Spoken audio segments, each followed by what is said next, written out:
As a lot of you, or just like a lot of you, I'm a fan of I'm a watcher and a fan of video game reviewers like Angry Video Game Nerd and Angry Joe.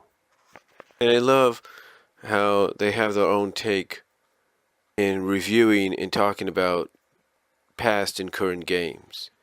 Well, Angry Joe recently made his return. I guess you could say it was his season premiere return to Angry Video Game Reviews. And he started off this return by reviewing Destiny, as only Angry Joe, accompanied by other Joe, can do. But there was one thing that Joe, at the beginning of his Destiny 2 review, along with other Joe, were not happy about. For any of you that saw the review, pretty much both Joes had a reaction of, wait a minute, that was it? We just finished the game and that was it? And the reason for that reaction is because for the second time in the Destiny series, Bungie and Activision decided to do something that pretty much is, even though the Destiny games are probably good, and I've played a little bit of Destiny because I do own it. The first Destiny, I do own the first Destiny. I played a little bit of it. It looks pretty good. But, despite how good both may be or how much better the second one may be, the one thing that a lot of fans, whether they love Destiny, whether they love the Destiny games, or they don't like them, or they find them all right, the one thing that a lot of fans will agree upon, whether they want to admit it or not, is why in the world would Bungie and Activision release a game, promote it as much as they did, and then decide you want more? Guess what? You're going to have to pay more. Let me explain. See, in both his review of Destiny 1 and then repeated somewhat along with other Joe here with his review of Destiny 2, the one thing that Angry Joe Vargas, is not a fan of, obviously, is the fact that you go out and you spend about $60. $60 or more so on a game. First Destiny, obviously he got a collector's edition and he paid maybe about $79. I can't really say.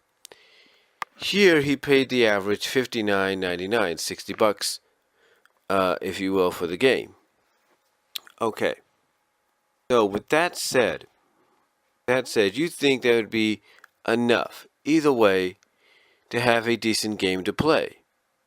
But unfortunately, the one thing that Joe has made known that he's not a fan of when it comes to games, whether they're through PC, Steam, Xbox, Microsoft, Sony, PlayStations, Nintendo, Switch, Wii U's, you name it. One thing that Joe has made perfectly clear that he's not a fan of. Is microtransactions and expansion passes. That's right. See, at the beginning of his recent Destiny 2 review, when him and other Joe were reacting the way they did, and they saw the result, and they opened up the case and revealed what basically they feared, or at least Angry Joe Vargas feared. The question remains, why release a game if you're not totally going to complete it? Huh? I mean, why release a game if pretty much the rest of it is not even on the disc, and the only way you can get the rest of it is by buying an expansion pass? But what's the point? What's the point? There is none. There is no point. You know why? Because if you're going to do that, then you might as well, as much as you're going to hype up this game franchise, this game series, you might as well say, it's one of those specialized game series that's going to cost maybe $20-$30 more than your average game, because this thing is going to be massive. It's going to be massive. It might expand over between discs, but it's going to be huge. So again, why do that? Why release or distribute a game if you're not going to finish it? I don't understand that. I look at the games that I have right in front of me, and when I look at Destiny that I have in my hands right now,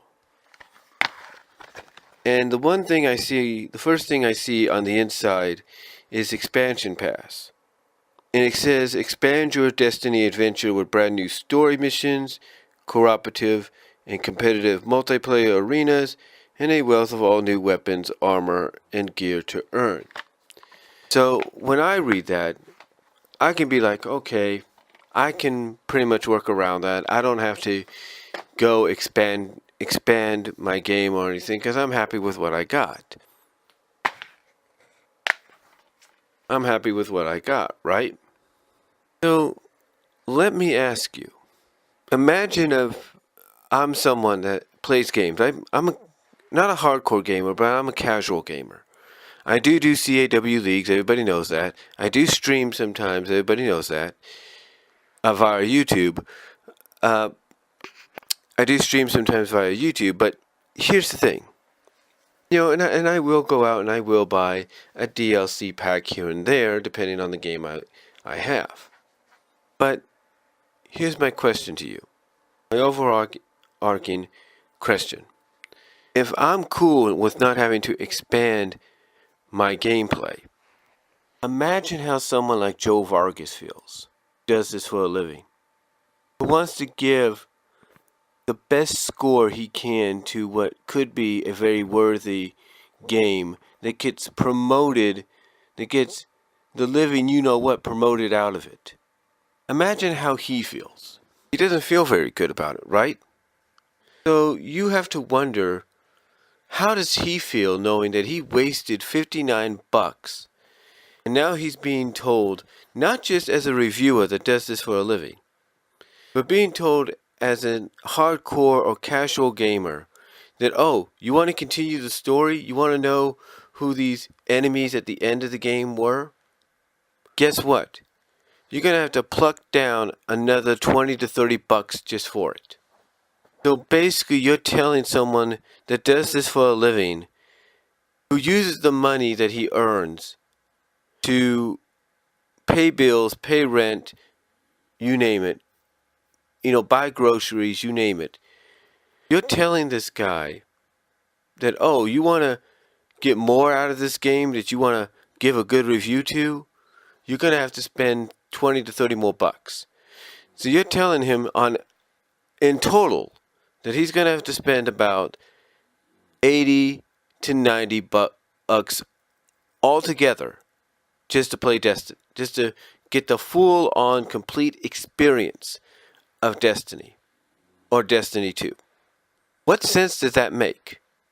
Again, like I said, if you're going to promote the heck out of a series like Destiny and Destiny 2, and you're going to hype it up as being such a big deal, basically being your next Halo franchise, then maybe you should treat it as much. Maybe you should go out and promote the fact that this game is going to cost $20 to $30 more because it's going to come fully packed with all these features, all this huge ass story, excuse my language, God, this huge ass story, and so much more, or that it's going to cost more than the average game.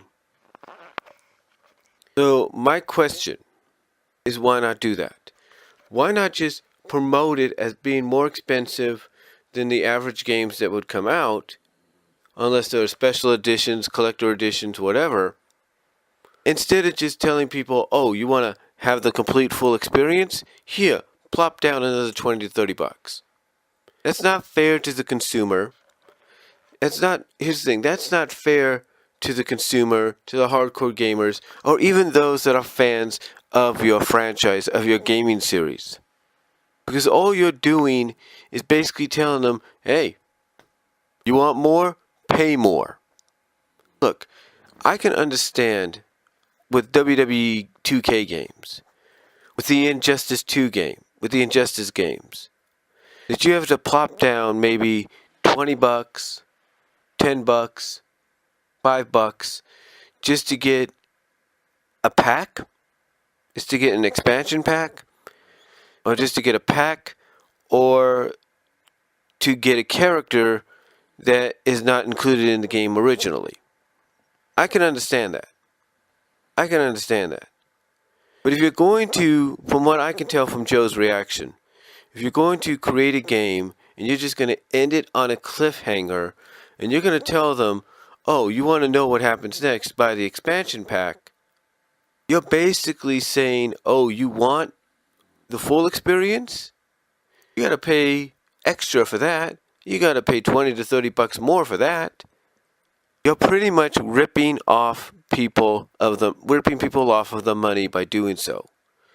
The thing that you need to do, you're Bungie, you're Activision, you're any video game developer or company that does this or plans to do this, what you need to do is the smart thing, and you need to either complete the game fully and say, hey, it's going to cost more because it's going to be massive and it's going to be huge and da-da-da. And it's going to cost maybe $20 more than the average game. Or what you need to do, okay, you need to come out and along with promoting the game, you need to make the smart decision by saying, oh, by the way, here's the promotion by not only showing a promotion for the game, but also at the same time saying, oh, by the way, get more said game. If you want more of said game, here's an expansion pack that you can also get at the same later on if you want later on or on this date or whenever. Here's an expansion pack that's also included or that you can get to fully immerse yourself in the world of the game you're playing. If you do it either one of those ways, I think it'd be more beneficial because then you can have someone like Joe say, yeah, I'd like to play the game, but I don't want to have to pay extra for an expansion pack. I might as well just go get the ultimate deluxe version that has everything and don't worry about that. And instead of paying a separate $20 to $30, I might just pluck down the whole $80 to $90 right here and now. The point is, if you're going to release a game, don't release it and then have an insert on the inside saying you want more, basically saying, want more, here's an expansion pass, it's going to cost you this. Because you want to end the game, the original game, the game you're selling on a cliffhanger. No, instead of doing that, you either, one, promote the fact that there's going to be an expansion pack and give people that option to either buy it and to either buy the game or not, or you also say there's an expansion pack, sold separately, or you tell them, or you can go out, or you promote and say you can go out and buy this deluxe edition that includes the expansion pack in said game and not have to worry, it's just going to cost you $20 to $30 more. What do you think someone like Joe Vargas, Angry Joe, would do? Do you think he'd rather buy a $60 game and then have to spend $20 later on just to get the full immersed experience? Or if there's a deluxe edition out there that includes said expansion pack in the game already and it costs maybe $20 more, what do you think he's going to do? I'll tell you what he'll do. Maybe it's my opinion, but he'll go out and he'll buy the deluxe version instead of having deluxe version for $80 for $20 more, instead of having to pluck down that $20 separately down the line for DLC. When he can pretty much have everything in his hands right then and there in a physical form. The point is, Maybe to companies like Bungie and Activision, it's a smart business practice, but to the casual and hardcore gamers, to consumers, it's not. My suggestion, like I said, is to either A, release not just the $59.99 version, but also release a deluxe version that has said expansion pack included in the game already instead of separately. Or two, you promote the fact that there's a separate expansion pack they can buy if they want to. That's what I would do. That is a smart decision to make. So that's all I'm going to say in my thoughts on expansion passes when it comes to video games. Let me know what you guys think down below. Comment if you like, and I will talk to y'all later.